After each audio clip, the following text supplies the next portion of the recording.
আসসালামু আলাইকুম রহমতুল্লাহ। প্রিয় দর্শক, আজকে 7ই জুলাই 2026 রোজ মঙ্গলবার আমরা চলে আসছিলাম চাষকর বাজার গুরুদাসপুর নাটোর। তো সত্যি কথা বলতে যেই পার্টটা দেখতে পাচ্ছি একবারে এই ক্যাটাগরির পার্ট, মার্শাল্লাহ একেবারেই মানে সুন্দর যাকে বলা হয়। এই পার্টের মধ্যে সব কিছুই আছে। এবার এই ক্যাটাগরি পার্ট যা বলা হয়, তো একেবারেই ফজরের সময় চলে আসছে। এটা কি দাম যাচ্ছে মোটামুটি আমরা অবশ্যই জানবো। তো এখনও দামাদামি হয় নাই, তবে গত হাটে গতকাল আমরা যেই দামটা দেখেছি এই পাটটা, সেটা কিন্তু আপনারা জানেন যে 44-45 বাজার গিয়েছে। সবথেকে ভালো কোয়ালিটি এই পাটটাও সেম সেই কোয়ালিটি পাটটাই। তো আশা করা যাচ্ছে এই পাটটাও দাম যাবে ভালো। আর কি দামটা যাবে বা কী বেচা কেনা হবে অবশ্যই আপনাদের কিন্তু জানিয়ে দেবো।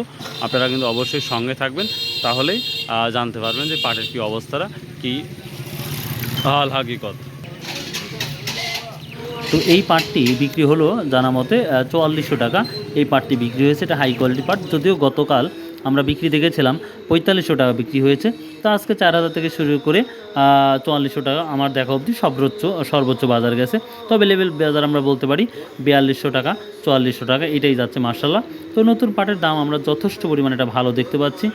আর এই যেটা সি ক্যাটাগরির পাট, এটা নর্মাল পাট, এটা 4800 টাকা বিক্রি হচ্ছে নর্মাল কোয়ালিটি পাট। তো আমরা আরেকটা বিষয় দেখতে পাচ্ছি, বর্তমান সময় নতুন পাটের আগ্রহটা অনেক বেশি, এবং মনে হয় 15-20 দিন পর বা 15-20 দিন পরেই আমরা ভালো পাট দেখতে পাবো। আশা করা যাচ্ছে ইনশাল্লাহ আমরা বাজারে দেখতে পাবো। তো বাংলাদেশের কোথায় কি দামটা যাচ্ছে আপনারা অবশ্যই কিন্তু জানাবেন, অনুরোধ রইল আপনাদের যে কি দাম, কোথায় কি দামটা যাচ্ছে। আর নতুন পাটের এখন চাহিদা অনেকটাই বেশি আমরা দেখতে পাচ্ছি বাজারে, প্রতিটা বাজারেই। তবে এই দামটা যদি থাকে তাহলে কৃষক সবার জন্যই ভালো হবে, কৃষকের জন্য নিঃসন্দেহে ভালো হবে। কিন্তু ব্যাপারটা হচ্ছে যে সকল ব্যাপারী বিক্রি করবে অন্য জায়গায়, সেই সকল ব্যাপারীর হয়তো সমস্যা হতে পারে।